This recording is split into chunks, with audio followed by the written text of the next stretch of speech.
नमस्कार दोस्तों। तो हम यूपीपीसीएस के लिए दृष्टि आईएएस के टेस्ट सीरीज का फास्ट रिवीजन कर रहे थे। इस कड़ी में टेस्ट सीरीज नंबर 1, 2, 3 हो चुका है फास्ट रिवीजन। आपने नहीं देखा है तो प्लेलिस्ट में जाकर के देख लीजिए। इस वीडियो में हम टेस्ट सीरीज नंबर 6 का फास्ट रिवीजन करेंगे, जिसमें सामान्य विज्ञान और करंट अफेयर्स के प्रश्न हैं। लेकिन वीडियो शुरू करने से पहले 2-3 बातें आपसे करनी है। पहला ये कि एक सब्सक्राइबर हैं अवनी रस्तोगी जी, इन्होंने कहा था कि सर हिंदी वाले पे मत टिक लगाइए, इसमें स्व मूल्यांकन या आत्म मूल्यांकन में समस्या उत्पन्न होती है। तो ठीक है, मैं आज से ये अप्लाई कर रहा हूँ। यही बात एक व्यक्ति और ने कही थी। अब वो मैंने बहुत ढूंढा कि इस वीडियो में उन्होंने कमेंट किया था लेकिन मिला नहीं। अच्छा, एक रश्मि तिवारी जी हैं, उन्होंने कहा कि सर हिंदी के साथ साथ इंग्लिश वाले पार्ट को भी शो कीजिए। तो देखिए, मैं इंग्लिश पार्ट का तो वैसे शो करता ही हूँ, लेकिन चूंकि आपने कहा है तो मैं विशेष ध्यान आज से रखूँगा कि इंग्लिश पार्ट को भी मैं शो करूँ। तो ठीक है। अच्छा, दूसरी बात ये है कि अवनी रस्तोगी जी ने कहा कि टेस्ट सीरीज नंबर जो 3 है उसका क्वेश्चन नंबर 65 है जो उन्हें समझ में नहीं आया है। तो मैं फिर से कोशिश करता हूं कि आपको समझ में आ जाए। देखिए, उत्तर प्रदेश में ना एक अध्यादेश लाया गया है। ये अध्यादेश क्या है? गैर कानूनी धर्मांतरण निषेध अध्यादेश 2020। इसी अध्यादेश पर वो क्वेश्चन बना हुआ है। मैं 2-4-5 पॉइंट बोलता हूँ, देखिएगा, फिर क्वेश्चन देके आपको जरूर बन जाएगा। अध्यादेश ये है किस लिए? ये अध्यादेश इसलिए है कि धर्मांतरण कैसे होगा, कानूनी प्रक्रिया क्या होगी धर्म परिवर्तन करने की, ये बताया गया इसमें। और अगर इसमें धर्म परिवर्तन प्रक्रिया के तहत नहीं हुई तो इसमें मतलब रोक होगा, प्रतिबंध निषेध किया जाएगा। अब देखिए, इसी से जुड़े हुए 4 पॉइंट हैं।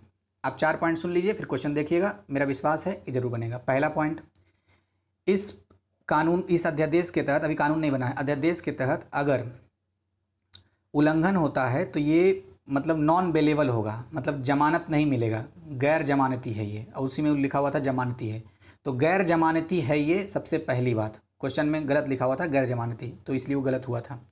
दूसरा पॉइंट क्या है? दूसरा पॉइंट ये है कि अगर व्यक्ति के रूप में मुझे अपना धर्म, जिस धर्म में हूँ दूसरा धर्म बदलना है मुझे, तो मुझे अपने डिस्ट्रिक्ट मजिस्ट्रेट को 60 दिन पहले सूचित करना होगा। 60 दिन बोल रहा हूँ, ध्यान रखिएगा, 2 महीना नहीं बोल रहा हूँ, क्योंकि 2 महीना बोलने से 61 दिन भी हो सकता है, या अगर फरवरी का महीना है तो 60 दिन से कम भी हो सकता है। तो 60 दिन ये विधेयक में लिखा हुआ है। तीसरा पॉइंट, अगर मैं किसी दूसरे का धर्म परिवर्तन करवा रहा हूँ अंडरलाइन, तो अगर मैं दूसरे का धर्म परिवर्तन करवा रहा हूँ तो मुझे अपने डिस्ट्रिक्ट मजिस्ट्रेट को 1 महीना पहले, बोल रहा हूँ 30 दिन नहीं बोला, 1 महीना पहले करवा रहा हूँ तो 1 महीना पहले सूचित करना होगा डिस्ट्रिक्ट मजिस्ट्रेट को। 3 पॉइंट हो गया। चौथा पॉइंट ये है कि अगर मैं नहीं ऐसा करता हूँ पालन नहीं तो तब क्या होगा? तो उल्लंघन होगी तो सज़ा मिलेगा। सज़ा क्या है? व्यक्ति के रूप में अगर नियमों का पालन नहीं किया तो मुझे 6 महीने से 3 साल की सज़ा हो सकती है, 6 महीने से लेकर के 3 साल तक की, और 10,000 रुपये में पॉकेट से जुर्माना भी देना होगा। और अगर किसी का करवा रहा हूँ और नियमों का उल्लंघन किया हूँ तो हमें 5 साल तक की सज़ा हो सकती है और 25,000 रुपये का जुर्माना है। बस इतनी ही सी बात थी। अब आप क्वेश्चन देखिए, पूरा भरोसा है आपका सॉल्यूशन हो गया होगा। अब देखते हैं क्वेश्चन नंबर फर्स्ट। लिखा हुआ, निम्नलिखित में से किस शब्द को ऑक्सफोर्ड लैंग्वेज द्वारा वर्ष 2020 का हिंदी शब्द नामित किया गया था? तो देखिए, हिंदी शब्द जो नामित किया गया था 2020 के लिए वो आत्मनिर्भरता है। बजट में दरअसल आत्मनिर्भरता की बहुत बात हुई थी, तो शायद इसी का प्रभाव होगा। अच्छा, 2018 में नारी शक्ति हुई थी, और 2019 में संविधान, और 2020 में आत्मनिर्भरता। अब देखिए, मुझे याद आ रहा है कि 2021 के लिए भी घोषित हो चुका है। अब कोरोना संबंधित वो शब्द था, कौन सा है वो मुझे याद नहीं आ रहा। अगर आपको पता हो या याद आ रहा हो तो कमेंट बॉक्स में नीचे टाइप कर दीजिए, सबकी मदद हो जाएगी, मैं पिन कर दूंगा। दूसरा नंबर लिखा हुआ है क्वेश्चन में, भारत में किसकी पुण्यतिथि समर्पण दिवस के रूप में मनाई जाती है? तो दीनदयाल उपाध्याय की जो पुण्यतिथि होती है 11 फरवरी को, वो समर्पण दिवस के रूप में मनाया जाता है, विकल्प डी। तीसरा है, जल जीवन मिशन शहरी के तहत भारत के 10 शहरों में एक प्राथमिक पेयजल सर्वेक्षण शुरू किया गया है। निम्नलिखित में से कौन सा शहर उनमें से एक नहीं है? तो देखिए, मथुरा नहीं है, लेकिन बदलापुर, भुवनेश्वर और चूरू है, तो विकल्प ए इसका आंसर हो जाएगा। 4 नंबर, केंद्रीय बजट 21-22 के अनुसार बजट प्रस्ताव 6 स्तंभों पर आधारित है। निम्नलिखित में से कौन से उन 6 स्तंभों का हिस्सा है? तो देखिए, स्वास्थ्य और कल्याण ये हिस्सा है, यानी कि हेल्थ एंड वेलबींग। मानव पूंजी में नवजीवन का संचार, यह भी स्तंभ का हिस्सा है। न्यूनतम सरकार और अधिकतम शासन, यानी कि minimum governance maximum government maximum governance, ये भी इसका हिस्सा है। फिर है नवोन्मेष और अनुसंधान एवं विकास, यानी कि innovation and research and development. तो ये चारों तो है ही स्तंभों का हिस्सा। इसके अलावा 2 और है, वो कौन कौन सा है? वास्तविक और वित्तीय पूंजी बुनियादी ढांचा, और एक और है आकांक्षी भारत के लिए समावेशी विकास। तो ये 6 स्तंभ के तहत 21-22 का बजट तैयार किया गया है। 5 नंबर, निम्नलिखित फिल्मों में से किसने सर्वश्रेष्ठ फिल्म के लिए दादा साहेब फाल्के अंतर्राष्ट्रीय फिल्म महोत्सव पुरस्कार 2021 जीता? तो तान्हाजी द अनसंग वॉरियर, विकल्प सी, इसने ही जीता था। अब देखिए 6 नंबर क्वेश्चन क्या है, उपकरण हैं और ऊर्जा रूपांतरण दिया हुआ है। तो डायनेमो क्या करता है? डायनेमो दरअसल यांत्रिक ऊर्जा का विद्युत ऊर्जा में रूपांतरण कर देता है, तो इसलिए ए का 3 हो जाएगा। लाउड स्पीकर क्या करता है? लाउड स्पीकर विद्युत ऊर्जा का ध्वनि ऊर्जा में रूपांतरण कर देता है, जबकि मोमबत्ती रासायनिक ऊर्जा का प्रकाश और फिर ऊष्मा ऊर्जा में रूपांतरण करता है। सितार का काम क्या है? सितार का काम है ये यांत्रिक ऊर्जा का ध्वनि ऊर्जा में रूपांतरण। तो ध्यान रखना है, सितार का पूछे तो यांत्रिक ऊर्जा का ध्वनि में रूपांतरण, और लाउड स्पीकर क्या करता है? लाउड स्पीकर विद्युत ऊर्जा का ध्वनि ऊर्जा में रूपांतरण करता है। तो ये इसका ऑब्जर्वेशन है। अब क्वेश्चन नंबर 7 देखते हैं। ध्रुवों पर मानव शरीर का भार क्या होगा? ध्रुवों पर मानव शरीर का भार अधिक होता है। अच्छा, अगर पूछता कि मानव शरीर का भार कम कहाँ होता है, तो भूमध्य रेखा पर कम होगा। 8 नंबर, लोहे की गेंद पारे पर क्यों तैरती है परंतु जल में डूब जाती है? तो पारे का सापेक्षिक घनत्व जल के सापेक्षिक घनत्व से अधिक होता है, इसीलिए लोहे की गेंद पारे पर तैरती है और जल में डूब जाती है। मतलब ये हुआ ना कि जैसे लोहा का गेंद का घनत्व और पानी के का घनत्व, इन दोनों में से सबसे ज़्यादा किसका घनत्व होगा? लोहे के गेंद का घनत्व का, मतलब लोहे की गेंद का, इसलिए वो डूब जाती है। जबकि अगर पारा और लोहे के गेंद के दोनों के घनत्व की तुलना करेंगे तो पारे का घनत्व ज़्यादा होता है, इसीलिए नहीं डूबती है। यानी कि डूबने के लिए वस्तु का घनत्व डूबने वाले पदार्थ के घनत्व से ज़्यादा होना चाहिए, बस यही बात हुआ। 9 नंबर, लिक्विफाइड पेट्रोलियम गैस, हाँ, लिक्विफाइड पेट्रोलियम गैस यानी एलपीजी के रिसाव का पता निम्नलिखित के कारण लगाया जा सकता है। तो दरअसल एलपीजी जो होता है उसमें गंध होता ही नहीं है, तो गंध नहीं होगा। अगर रिसाव कहीं हो गया घर में, जो घरेलू यूज में होता है, तो कहीं ना कहीं आग लग जाएगा, तो इससे बचने के लिए उसमें मरकेप्टॉन गैस मिलाया जाता है। तो यही विकल्प में लिखा हुआ है एथिल मरकेप्टॉन, विकल्प सी इसका आंसर हो गया। और 2 फैक्ट है कि पहला ये कि प्राथमिक घटक पूछ लेता है कभी कभी एलपीजी का प्राथमिक घटक कौन सा है, तो प्रोपेन और ब्यूटेन है। अच्छा, एक क्वेश्चन ये भी पूछता है कि ये अधिक ज्वलनशील क्यों होती है? क्योंकि ये हवा से भारी होता है। कौन? प्रोपेन और ब्यूटेन, इसीलिए अधिक ज्वलनशील होता है। 10 नंबर में क्या है? सही जो सुमेलित है सिर्फ उसको मिलाना है। तो सही वाले को हम सिर्फ देख लेते हैं, गलत वाले को छोड़ देंगे। एंटीपायरेटिक का संबंध फिनासिटीन से है। पता है क्या होता है एंटीपायरेटिक? एंटीपायरेटिक दरअसल होता है जो पदार्थ ज्वर को कम करे, उसको एंटीपायरेटिक कहते हैं। अरे जो हम पीसीएम नहीं खाते हैं पैरासीटामोल, वो भी क्या एंटीपायरेटिक है, यानी ज्वर को कम करता है, बुखार को कम करता है। इसके अलावा अगर बात करें तो एस्पिरिन भी वही है, या फिर जो फिनासिटीन जो विकल्प में दिया हुआ वो भी वही है। तो एंटीपायरेटिक ज्वर को कम करता है। 11 नंबर, क्लाउड सीडिंग के संदर्भ में कथन दिया हुआ है, जो सही कथन है देखना है। दोनों सही है, मैं पढ़ देता हूँ। इसमें वर्षा की संभावना को बढ़ाने के लिए बादल की संरचना को संशोधित करना शामिल है। तो हाँ, वर्षा की संभावना बढ़ाई जाती है क्लाउड सीडिंग के द्वारा, और बादल की संरचना को बदला जाता है। पता है कैसे बदलते हैं? दरअसल वर्षा बीज बादल तक ले जाते हैं। वर्षा बीज क्या होता है? सिल्वर आयोडाइड या पोटेशियम आयोडाइड या फिर ड्राई आइस जो होता है CO2 या फिर तरल प्रोपेन, इनमें चारों में से वैसे ज़्यादातर सिल्वर आयोडाइड का प्रयोग किया जाता है। इसको क्या करते हैं, या तो ज़मीन से ही तोप से पहुंचा देते हैं वहाँ पर, मतलब फायर करके पहुंचा देंगे बादल के पास, संरचना बदल जाएगी। नहीं तो हवाई जहाज से भी छिड़काव कर देते हैं, तब पर भी बादल की संरचना बदल जाती है, तो वर्षा होने की संभावना बढ़ जाती है। दूसरा क्या है, यह केवल तभी कार्य करता है जब वायुमंडल में पहले से पर्याप्त बादल मौजूद होता है। हाँ, सही बात है, जब तक बादल नहीं रहेगा तभी सब ये कृत्रिम वर्षा का तकनीक है, तो तब तक काम ही नहीं करेगा। तो दोनों सही है, इसका आंसर रहेगा सी। पता है क्या हुआ था, जब प्रयोग हो रहा था तो राजस्थान में वर्षा कराने के लिए वैज्ञानिकों ने क्या किया, छिड़काव किया सिल्वर आयोडाइड का बादलों पर। अब बादल तो चलते रहता है, एक जगह तो रहता नहीं है। बादल घसक के चल गया पाकिस्तान में, तो वर्षा हो गई पाकिस्तान में। तो ये थोड़ा स्टोरी मैंने अखबार में पढ़ा था। अब देखिए 12 नंबर क्या है, जैव उर्वरक के रूप में निम्नलिखित में से किसका उपयोग किया जाता है? तो 4 वर्ग किया जाता है। एजोटोबैक्टर का भी जैव उर्वरक के रूप में प्रयोग किया जाता है, कवक मूल का भी, एजोला का भी और फ्रांसिया का भी प्रयोग जैव उर्वरक के रूप में किया जाता है। तो आंसर हो गया डी। 13 नंबर है, शरीर में जल के कार्यों के संदर्भ में निम्नलिखित कथनों में से कौन से सही हैं? तो जल का कार्य क्या होता है शरीर में? पहला लिखा हुआ है, यह शरीर में प्रत्येक कोशिका के स्वस्थ और संपूर्णता को बनाए रखता है। पहला काम जल का, सही है ये। दूसरा, यह शरीर के कुछ हिस्सों के लिए सदमा और झटका अवशोषक के रूप में कार्य करता है। तो ये भी कथन सही है, इसलिए विकल्प सी इसका आंसर हो जाएगा। तो ध्यान रखना है व्यवहारिक रूप में कि हमें अपने शरीर की अगर कोशिका को स्वस्थ रखना है और या कि अंग को झटके या सदमे से बचाना है तो जल की मात्रा बनाए रखिए। 14 नंबर, मानव शरीर में सबसे बड़ी ग्रंथि कौन सी है? तो ये तो इजी सा क्वेश्चन है, यकृत। यकृत को ही लीवर कहते हैं और इनमें पुनः विकसित होने की क्षमता होती है, इसे ही क्या कहते हैं? मानव शरीर की सबसे बड़ी ग्रंथि। 15 नंबर, एक साइड विटामिन है, दूसरे साइड वैज्ञानिक नाम, दोनों का मिलान करना है।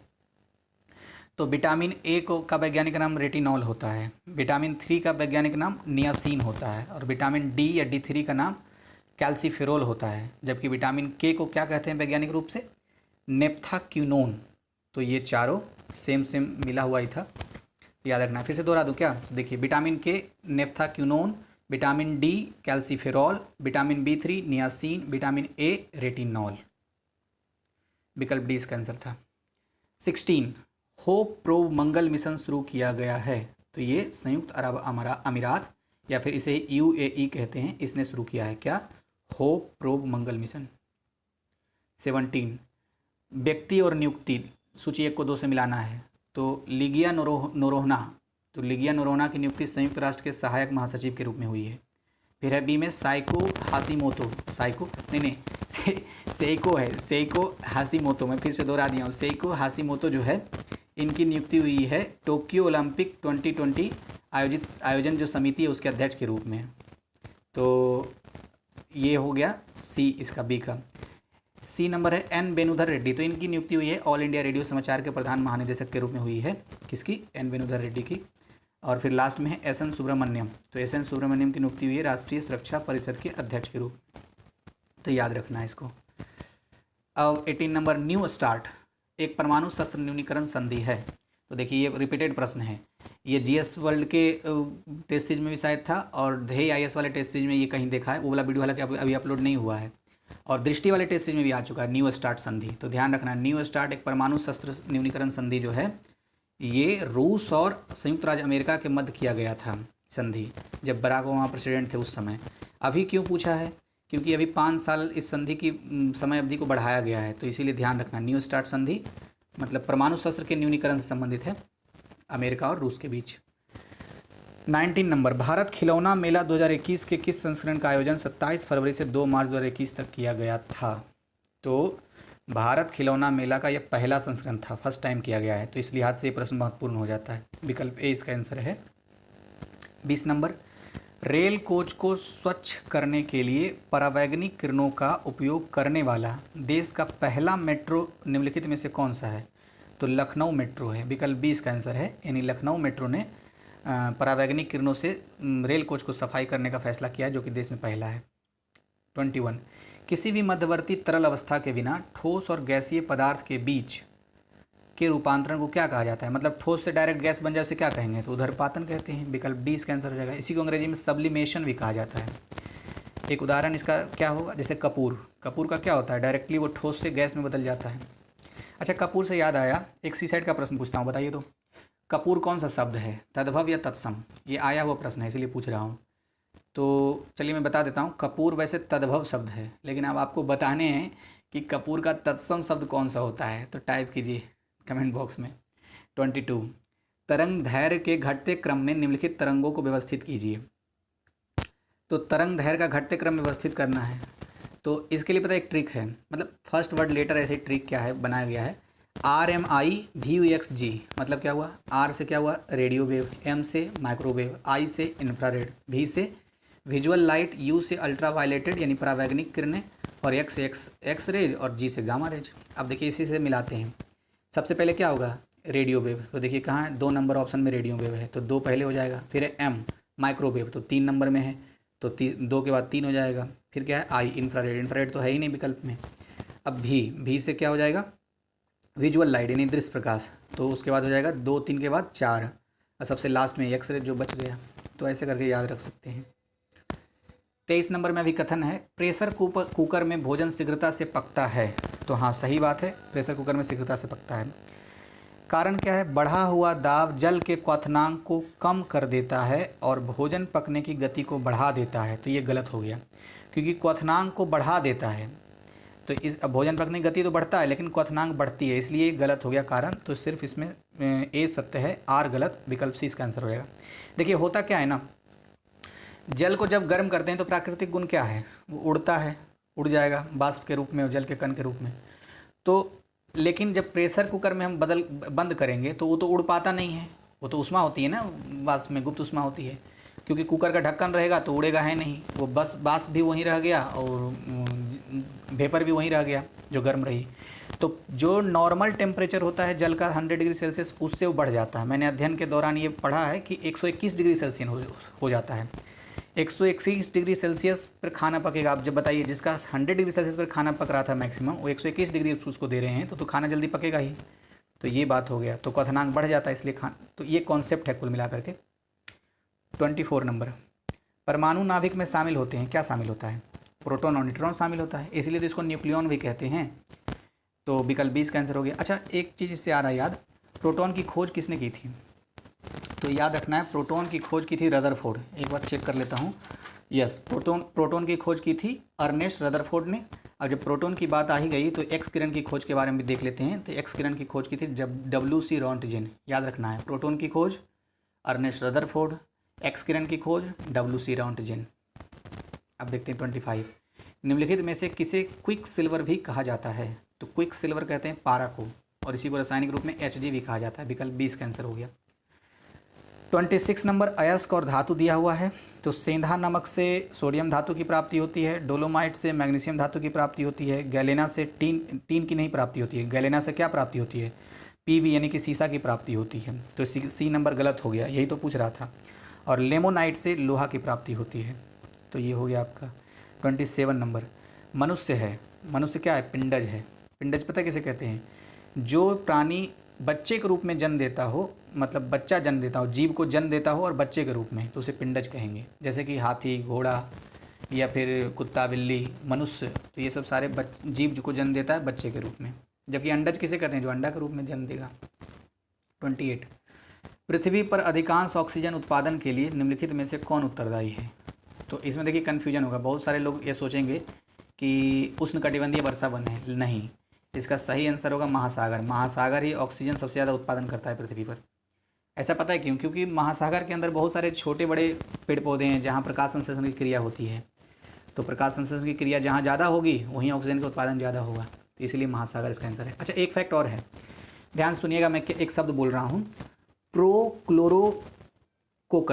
मैंने क्या बोला, प्रोक्लोरोकोकस। प्रोक्लोरोकोकस क्या है, तो एक जीव है, इसकी महत्व क्या है पृथ्वी पर, तो पृथ्वी पर सबसे छोटा ऐसा जीव है जो प्रकाश संश्लेषण की क्रिया करता है। तो अगर क्वेश्चन पूछे कि पृथ्वी पर सबसे छोटा कौन सा जीव है जो प्रकाश संश्लेषण की क्रिया करता है, तो उसका आंसर हो जाएगा प्रोक्लोरोकोकस। अब 29 नंबर, कथन है, जाइलम का मुख्य कार्य जड़ों द्वारा अवशोषित खनिजों और जल का अपवाहन करना है। तो बिल्कुल सही है कथन। दूसरा है, फ्लोएम पोषक तत्वों और खाद्य पदार्थों को पत्तियों से पौधों के अन्य बढ़ते भागों तक पहुंचाने का कार्य करता है। तो बिल्कुल सही है, दोनों कथन सही, विकल्प सी इसका आंसर हो जाएगा। बस इसमें एक चीज़ याद रखिएगा, ज से जाइलम, ज से जड़ और ज से जल, यानी तीनों का संबंध है। जाइलम वाला सिर्फ याद रखिए, फ्लोएम अपने आप एलिमिनेट होकर पता चल जाएगा कि जाइलम का काम सिर्फ और सिर्फ जड़ के द्वारा जल को अन्य भागों में पौधे के पहुँचाना है। तो ये हो गया, बाकी फ्लोएम का तो अपने आप याद रह जाएगा, पोषक तत्व का मामला है। 30 नंबर, सूची 1 और सूची 2 रोग है और कमी है। तो घेंघा रोग होती है किसकी कमी से, आयोडीन की कमी से। मधुमेह रोग इंसुलिन की कमी से। सूखा रोग प्रोटीन ऊर्जा कुपोषण की कमी से। और शुष्का छिपाक ये विटामिन ए की कमी से होती है। शुष्का छिपाक को क्या कहते हैं, जेरोपैथेलमिया, तो ये विटामिन ए की कमी से होती है। अच्छा याद आया, विटामिन ए को वैज्ञानिक रूप में क्या कहते हैं, तो रेटिनॉल कहते हैं, याद रखना है। 31, हाल ही में तपोवन विष्णुगढ़ जल विद्युत परियोजना समाचारों में थी। यह विद्युत संयंत्र निम्नलिखित में से किस नदी पर बनाया जा रहा है, तो ये धौली गंगा नदी पर बनाया जा रहा है। क्या, तपोवन विष्णुगढ़ जल विद्युत परियोजना कहाँ है, धौली गंगा नदी उत्तराखंड के चमोली डिस्ट्रिक्ट में है। तो ध्यान रखना है, सी नंबर इसका ऑप्शन हो गया। अब है 32 नंबर, क्या है, समाचारों में व्यापक रूप से सुना जाने वाला ब्रुकेसिया नाना, कौन सा नाना, ब्रुकेसिया नाना है, ये क्या है, तो हाल ही में खोजा गया गिरगिट है, गिरगिट को अंग्रेजी में बोलते हैं कैमलियन। तो ये मेडागास्कर में खोजा गया कैमलियन यानी कि गिरगिट है, जिसका जो क्या है ब्रुकेसिया नाना मतलब नाम रखा गया इसका, गिरगिट की प्रजाति। 33 सूची 1 में पुस्तक है, सूची 2 में लेखक, जिसका मिलान करना है। तो a little book of increment, ये किसने लिखा है? दलाई लामा ने। ब्यूटीफुल थिंग्स, इसके लेखक कौन है? Hunter Biden.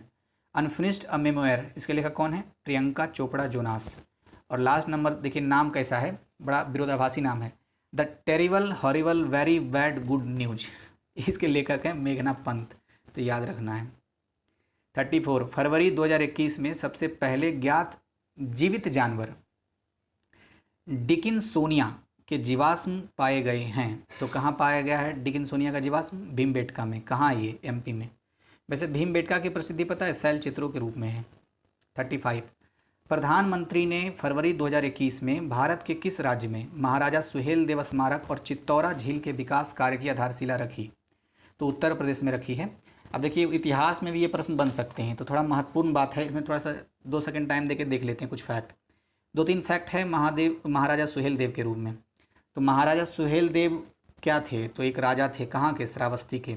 अच्छा, एक क्वेश्चन ये भी आ सकता है कि ये महाराजा सुहेल देव स्मारक के और चित्तौड़ागढ़ झील का विकास की कार्यशिला किस डिस्ट्रिक्ट में रखी गई है? तो डिस्ट्रिक्ट पूछे तो बहराइच जिला बताने में, बहराइच डिस्ट्रिक्ट और उत्तर प्रदेश में। अब सुहेल देव के बारे में हम बात कर रहे थे। पहला पॉइंट ये हो गया कि इनकी ख्याति है महाराजा श्रावस्ती के शासक के रूप में। एक ख्याति और है जो मुख्य रूप से इनकी महानता है इतिहास में। इन्होंने पता एक युद्ध किया था 1034 ईस्वी में, उसमें से एक को हराया, जिसका नाम था गाजी सलार मसूद। गाजी सलार मसूद को इन्होंने हराया था। अब गाजी सलार मसूद को इन्होंने हराया था, और कौन था ये था महमूद गजनवी का भतीजा। तो इसके लिए ये महत्वपूर्ण हो गया। अब तीसरा पॉइंट ये है कि यूपी में जो राजभर और पासी समुदाय हैं वो इनको अपना वंशज मानते हैं। तो ये हो गया। अच्छा, एक चीज़ ये आया चित्तौरा झील। चित्तौरा झील का क्या संबंध है? ये जो युद्ध हुआ था ना, किसके किसके बीच में? ये महाराजा सुहेल देव और गाजी सलार मसूद के बीच में 1034 में। ये पता है किसके बीच में हुआ था? ये हुआ था, मतलब ये जो बीच में हुआ था ये चित्तौरा झील के पास ही हुआ था। तो ये महत्वपूर्ण बात है, इसीलिए चित्तौरा झील से संबंधित है। चित्तौरा झील को अष्टबक्रा झील भी कहते हैं, और यहीं से तेरी नदी निकलती। तो पूछ सकता है क्वेश्चन कि तेरी नदी कौन से झील से निकलती है? तो चित्तौरा झील से निकलती है, ध्यान रखना है। तो 36 नंबर, परमाणु रिएक्टरों में मंदक या मॉडरेटर के संदर्भ में लिखित कथनों पर विचार कीजिए। तो पहला क्या है? मॉडरेटर न्यूट्रॉन की गति को मंद करने में मदद करते हैं, सही है। दूसरा क्या है? ग्रेफाइट और भारी जल आमतौर पर उपयोग होने वाले मंदक होते हैं। तो दोनों सही है, इसलिए विकल्प सी इसका आंसर हो जाएगा। 37 एक्स किरणें पहली बार किसके द्वारा पाई गई और उत्पन्न की गई? तो अभी पढ़ा था हमने, एक्स किरणों का संबंध है ये WC रॉन्टजन के द्वारा पाई गई और खोजी गई थी। अच्छा, एक्स किरणों से याद आया, अभी वेवलेंथ के संबंध में घटते क्रम में एक ट्रिक बताया था ना, RMI VUXG। आर का मतलब रेडियो वेव, एम का मतलब माइक्रोवेव, आई का मतलब इंफ्रारेड, वी का मतलब विजुअल लाइट, यू का मतलब अल्ट्रावायलेटेड रेज, और एक्स का मतलब एक्स किरणें, और जी का मतलब गामा किरणें। तो ये वेवलेंथ के घटते क्रम में याद रखने का RMI VUXG। अब है 38 वैज्ञानिक नाम और आविष्कारक। तो जे थॉमसन ने इलेक्ट्रॉन की खोज की है। हिदेके युकावा, तो हिदेके युकावा का संबंध मेसर लेजर से नहीं है, और यही पूछ रहा है कौन सुमेलित नहीं है, तो यही इसका आंसर हो जाएगा। हिदेके युकावा दरअसल परमाणु बलों के सिद्धांत और पाई मेसन की भविष्यवाणी की खोज से संबंधित है, ध्यान रखना है। तो फिर मेसर और लेसर की खोज किसने की? मेसर और लेसर की खोज की थी CH तोबनेस ने, तो याद रखना ये भी। सी नंबर में क्या लिखा? विक्टर फ्रांसिस हेस, तो कॉस्मिक किरणों की खोज की है इन्होंने। अब्दुल सलाम, तो इलेक्ट्रोवेव यूनिफिकेशन थ्योरी की खोज इन्होंने की है। तो फिर से एक बार पढ़ देता हूँ सारा सही सही। जे थॉमसन इलेक्ट्रॉन की खोज, हिदेके युकावा परमाणु बलों सिद्धांत और पाई मेसन की भविष्यवाणी की खोज, फिर उसके बाद विक्टर फ्रांसिस हेस कॉस्मिक किरणों की खोज, अब्दुल सलाम इलेक्ट्रोवेव यूनिफिकेशन थ्योरी की खोज, और मेसर लेसर की खोज CH तोबनेस ने की थी। 39 वह प्रकाशीय परिघटना जिसमें कोई दूर की वस्तु अपनी वास्तविक स्थिति से ऊपर उठी हुई दिखाई देती है क्या कहलाती है? तो उच्च मरीचिका कहते हैं। मरीचिका 2 प्रकार की होती है, उच्च और निम्न। तो ये उच्च मरीचिका या हाई मिरेज का ही ये उदाहरण था यहाँ पर। 40 नंबर, परमाणु घटकों के संदर्भ में निम्नलिखित कथनों में कौन सा सही नहीं है? तो जो सही सही उसे पढ़ देते हैं। क्या लिखा हुआ है? प्रोटॉन और न्यूट्रॉन मिलकर एक परमाणु के नाभिक का निर्माण करते हैं, बिल्कुल सही बात है ये, और इन दोनों के कारण ही परमाणु नाभिक को क्या कहते हैं? न्यूक्लियॉन कहते हैं, अभी हमने बताया था। फिर है एक परमाणु में प्रोटॉन की संख्या इलेक्ट्रॉनों की संख्या के बराबर होती है। तो हाँ सही है, प्रोटॉन की संख्या इलेक्ट्रॉनों की संख्या के बराबर होती है। डी नंबर में प्रोटॉन की खोज अर्नेस्ट रदरफोर्ड ने की है। तो हाँ अभी हमने देखा था, गलत वाला छोड़ दिया हमने। 41 भौतिक परिवर्तन का उदाहरण है।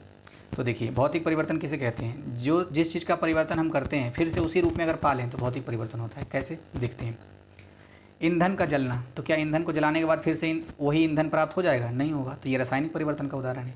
दूध का खट्टा होना, दूध एक बार खट्टा हो गया तो फिर से दूध प्राप्त होगा, नहीं होगा, तो ये रासायनिक परिवर्तन का उदाहरण है। फिर है सीमेंट का जम जाना, एक बार सीमेंट को जमा दीजिए और सोचिए फिर से कि सीमेंट फिर से वैसा ही हो जाए, हो ही नहीं सकता, तो ये रासायनिक परिवर्तन का उदाहरण है। जबकि जल में चीनी का घुलना, तो जल में अगर चीनी को घुलाएंगे तो किसी न किसी भी गर्म करके या कैसे भी उसको फिर से चीनी प्राप्त किया जा सकता है, तो इसलिए विकल्प सी ये भौतिक परिवर्तन का उदाहरण है। 42 नंबर अभिकथन है। प्रोटीन बहुलक का उदाहरण है। जी हाँ प्रोटीन बहुलक का उदाहरण है। कारण बहुलक अणुओं की लंबी पुनरावृत्ति श्रृंखलाओं से बने होते हैं, तो बिल्कुल सही है ये, और दोनों व्याख्या भी कर रहे हैं, इसलिए विकल्प ए इसका आंसर हो जाएगा। अब है 43 उत्परिवर्तन का सिद्धांत प्रतिपादित किया गया था। तो उत्परिवर्तन का सिद्धांत किसने दिया था, ह्यूगो डी ब्रीज द्वारा दिया गया था, विकल्प सी इसका आंसर होगा। देखिए ह्यूगो डी ब्रीज जो है ना एक वनस्पति शास्त्री थे, दरअसल डच वनस्पति शास्त्री थे। इन्होंने 1901 में एक बुक लिखी जिसका नाम था म्यूटेशन थ्योरी, तो वही म्यूटेशन थ्योरी उत्परिवर्तन सिद्धांत, तो यही है। अच्छा डच क्या है, डच पता किन्हें कहते थे, आज के समय में नीदरलैंड जो है ना वही डच वासी थे, और नीदरलैंड की राजधानी एम्स्टर्डम है अभी।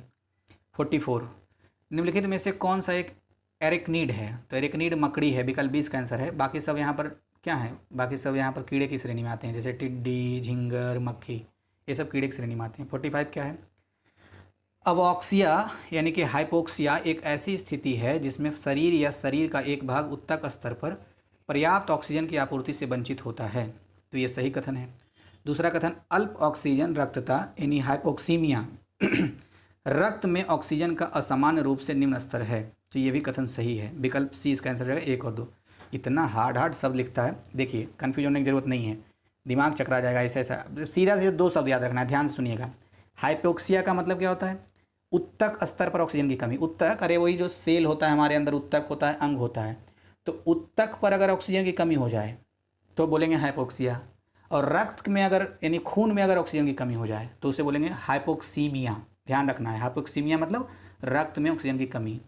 अभी देश में जो ऑक्सीजन की कमी है इसीलिए शायद ये सब पूछ रहा है, तो ये 2 पॉइंट ध्यान रखना है। 46 हाल ही में निम्नलिखित में से किस देश में फेसबुक ने अपने उपयोगकर्ताओं को प्लेटफॉर्म पर समाचार देखने और साझा करने से रोक दिया, तो ऑस्ट्रेलिया ने रोक दिया है प्लेटफॉर्म पर समाचार देखने से।